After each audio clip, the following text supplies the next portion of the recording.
Hello everyone, जय हिंद, वंदे मातरम। मैं Krishna sir आपका स्वागत करता हूं आपके अपने यूट्यूब चैनल कृष्णा स्टडी मस्ती पे। तो बने रहिएगा, वीडियो में अंत तक देखिएगा। आज की जो सेशन है हम लोगों का वो है जीएनएम एएनएम, जो भी स्टाफ नर्स का जो भी पेपर होता है, सारे एग्ज़ाम इसमें आपको देखने को मिलेंगे। प्रीवियस ईयर का पेपर है। और आज का जो हम लोगों का टॉपिक है, टॉपिक को बड़े ही ध्यान से आप देखिएगा। इसमें क्या है, सामुदायिक स्वास्थ्य अभ्यास, कम्युनिटी हेल्थ प्रैक्टिस के बारे में आज हम लोग डिस्कशन करने वाले हैं। और ये है हम लोगों का यूनिट सेकेंड। तो चलिए बिना देर किए हुए हम लोग सेशन को स्टार्ट करते हैं। ये रहा आज का हम लोगों का पहला क्वेश्चन, बड़ा ही प्यारा है कि what is the meaning of community. समुदाय का अर्थ क्या है, हमें बताना है। ऑप्शन नंबर ए कह रहा है कि एक साथ आना, टू कम टुगेदर। बी कह रहा है कि एक साथ भागीदारी करना। सी कह रहा है एक साथ सेवा करना। और डी कह रहा है कि एक साथ आनंद लेना। अगर आप देखेंगे तो ये आपको देखने को मिलेगा 2019 में पेपर हुआ था, जहाँ केरला पीएससी, ठीक है, जूनियर पीएचएन ग्रेड सेकंड का यह पेपर आपको देखने को मिलेगा। अगर हम बात करते हैं तो इसमें राइट ऑप्शन हो जाएगा, option number C is the correct option हो जाएगा। एक साथ सेवा करना क्या हो जाएगा, एक साथ सेवा करना इज द करेक्ट ऑप्शन हो जाएगा। चलिए देखिएगा इसमें क्या बोला गया है। समुदाय का अर्थ है एक साथ सेवा करना।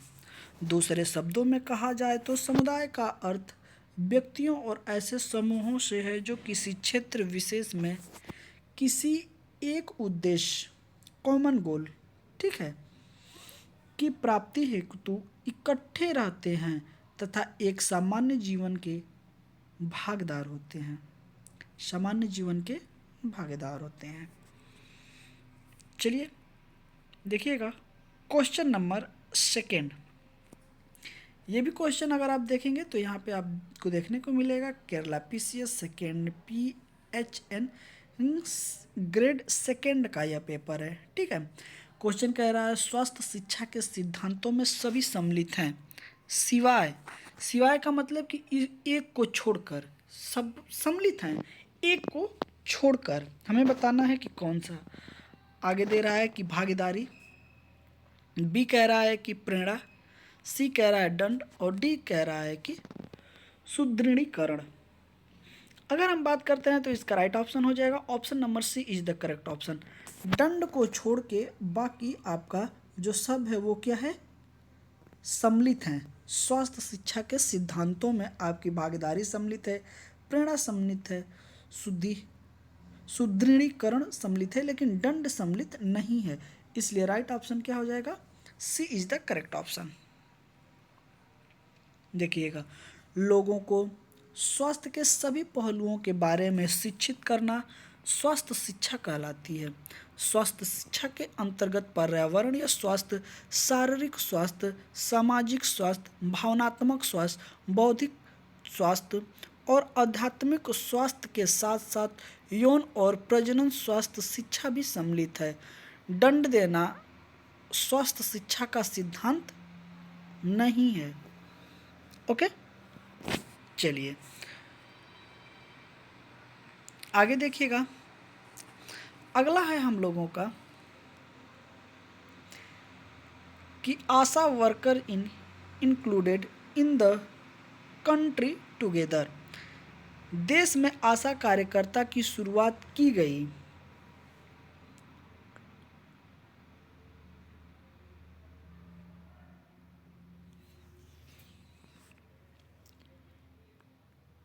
इंट्रोड्यूस मतलब कब शुरुआत की गई थी, ठीक है, बताना है किस कार्यक्रम के तहत। देखिएगा ऑप्शन नंबर ए कह रहा है RCH कार्यक्रम के तहत, बी कह रहा है CSSM कार्यक्रम के तहत, सी कह रहा है कि ICDS योजना के तहत, डी कह रहा है NRHM कार्यक्रम के तहत। अगर हम बात करते हैं तो किसके तहत ये शुरू किया गया था, तो राइट ऑप्शन हो जाएगा option number D is the correct option. D is the correct option. NRHM program के जरिए शुरुआत की गई थी। अगर हम बात करते हैं कि यह मिशन कब शुरू किया गया था, तो आपको 12 अप्रैल 2005 में प्रधानमंत्री मनमोहन सिंह ने इसकी शुरुआत की थी, जिसमें पहली बार अगर हम बात करें तो राष्ट्रीय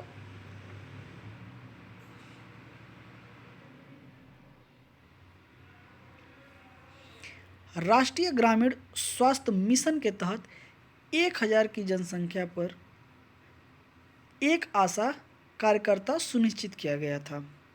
और इसकी नियुक्ति कब हुई थी, तो 12 अप्रैल 2005 को। आइए कुछ पहलुओं पर नज़र डालते हैं। देखिएगा, राष्ट्रीय ग्रामीण स्वास्थ्य मिशन के अनुसार देश में आशा कार्यकर्ता की नियुक्ति की गई तथा 1000 की जनसंख्या पर एक आशा कार्यकर्ता को सुनिश्चित किया गया।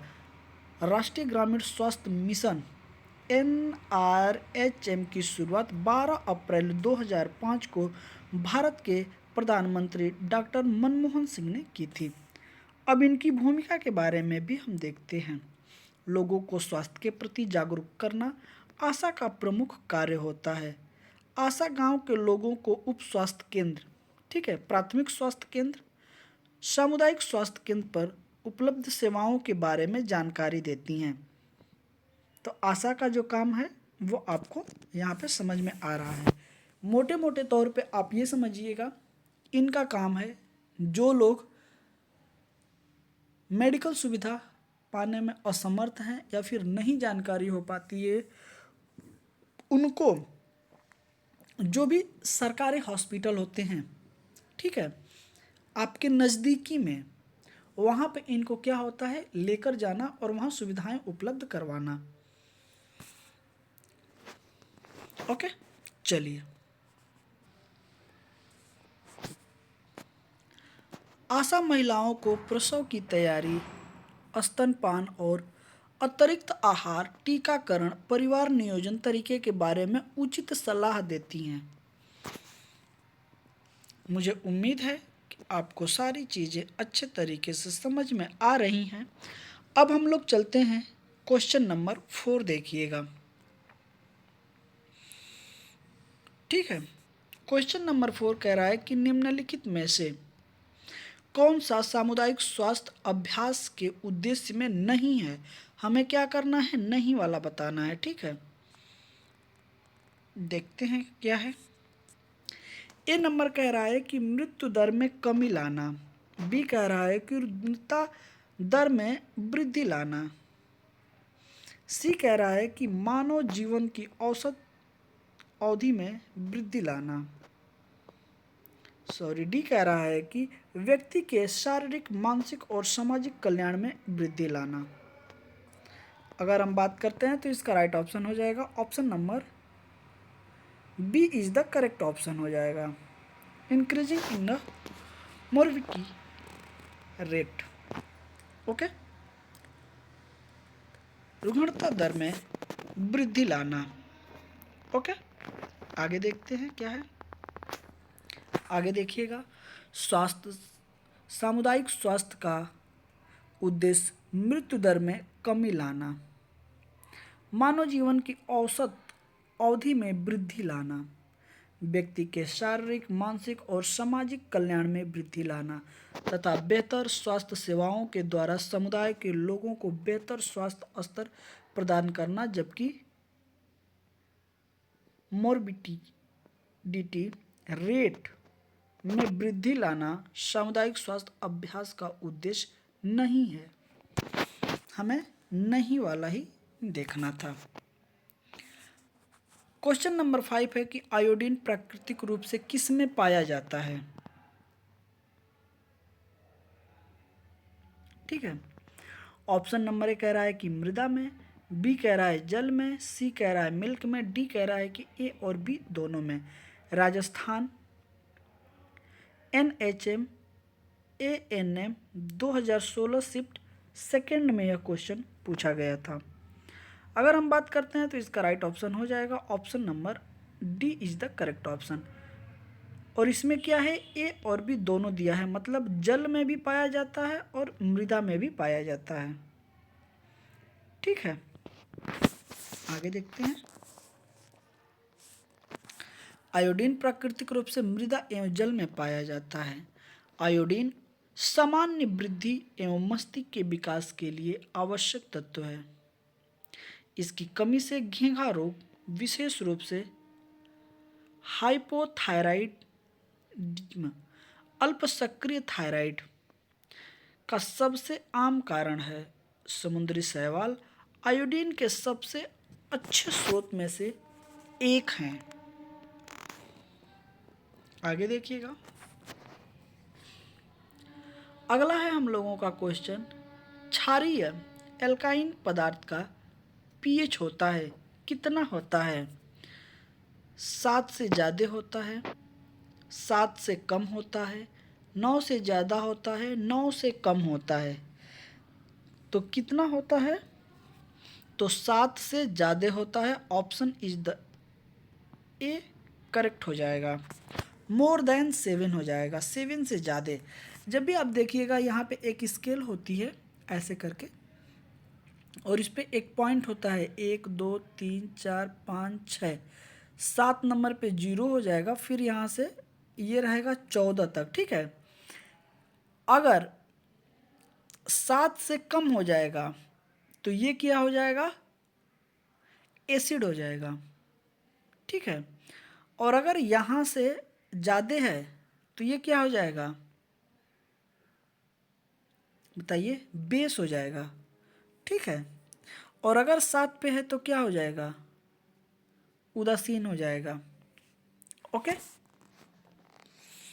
चलिए देखिए, विलायनों की अम्लीयता, क्षारीयता एवं उदासीनता को पीएच,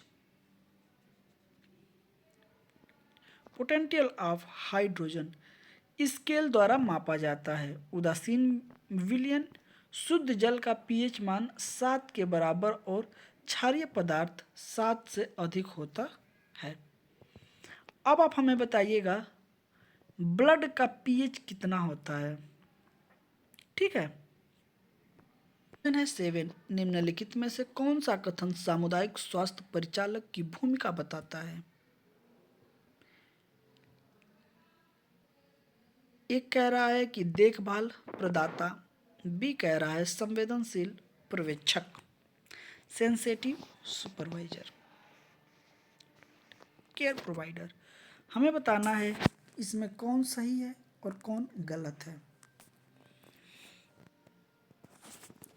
ऑप्शन नंबर 1 कह रहा है कि केवल 2 सही है, और बी कह रहा है कि 1 व 2 दोनों सही है, सी कह रहा है कि ना 1 सही है और ना ही 2, और डी कह रहा है केवल 1। अगर हम बात करते हैं तो राइट ऑप्शन हो जाएगा option number B is the correct option. दोनों सही है। ठीक है, ए और दोनों सही है, बी। आगे देखिएगा, सामुदायिक स्वास्थ्य नर्स समुदायों में व्यक्तियों और समूहों में स्वास्थ्य कल्याण की देखरेख करती हैं।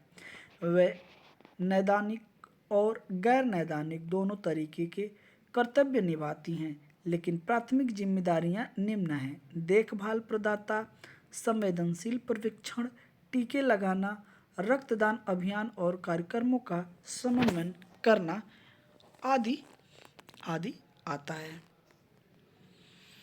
क्वेश्चन नंबर 1 देखिएगा, विशेष समूह की अनुमोदित गतिविधियां और पीढ़ी दर पीढ़ी स्थानांतरित होता है। क्या होता है हमें बताना है। ऑप्शन नंबर ए कह रहा है कि जाति, कास्ट, बी कह रहा है वर्जनाएं, सी कह रहा है कि संस्कृति, और डी कह रहा है कि प्रथाएं। M P N H M N A N M 28/6/2023 के में यह क्वेश्चन आपसे पूछा गया था। अगर हम बात करें तो इसका राइट ऑप्शन हो जाएगा option number C is the correct option, culture हो जाएगा। ठीक है, संस्कृति जो है क्या होती है, स्थानांतरित होती है पीढ़ी दर पीढ़ी। आपके पास जो संस्कृति, जो कल्चर होगा, आपके बच्चे में भी वही आएगा, ध्यान रखिएगा। इसलिए ज़्यादा उड़ने की ज़रूरत ना है, लिमिट में रहना सीखिए। ओके, खैर इसमें कुछ है नहीं ज़्यादा कुछ, आगे चलते हैं। अगला क्वेश्चन 9 नंबर देखिएगा। निम्न में से कौन सी बीमारी आयोडीन की कमी से होती है?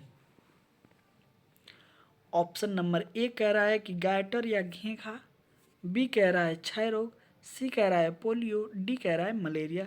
जैसे कि अभी हमने आपको पीछे बताया था कि आयोडीन की कमी से घेंघा होता है, ठीक है। तो option number A is the correct option हो जाएगा। चलिए आगे देखते हैं। आगे देखिएगा, घेंघा रोग भारत में सन 1962 में घेंघा नियंत्रण कार्यक्रम प्रारंभ किया गया, जो कि आयोडीन की कमी के कारण होता है। आयोडीन की कमी के कारण थायराइड ग्रंथियों में सूजन आ जाती है। थायराइड ग्रंथियां थायराइड हार्मोन्स का उत्पादन नहीं कर पाती हैं, ठीक है, जिससे क्या होता है, थायराइड रोग हो जाता है। आगे देखिएगा, आयोडीन की कमी से होने वाला रोग, एनीमिया, गणमाला जिसको हम लोग बोलते हैं घेंघा, स्कर्वी, पेलाग्रा। ओके, 10 की अगर हम बात करते हैं तो आयोडीन की कमी से कौन सा होता है, घेंघा रोग होता है। उसी को अलग अलग रूप में देगा, तो आप इसको याद रखिएगा। गणमाला भी कहते हैं, ठीक है। गला जो होता है, यहाँ की जो थायराइड ग्रंथि जो होती है हम लोगों की, वो क्या करती है, सूज जाती है बिल्कुल, ठीक है। गला भारी भारी सा होने लगता है। तो option number B is the correct option.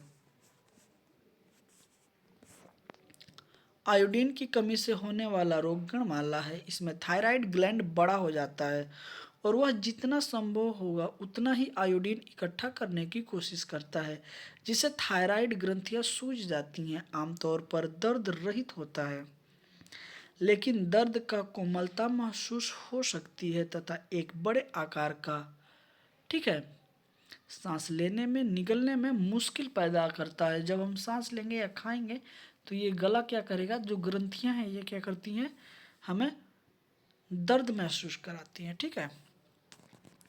तो इस तरीके से आज हम लोगों ने 10 क्वेश्चन कंप्लीट किया है। सेशन आपको कैसा लगा जरूर आप हमें कमेंट करके बताएं, और अगले सेशन में हम आपको 11 से आगे लेके चलेंगे, ठीक है।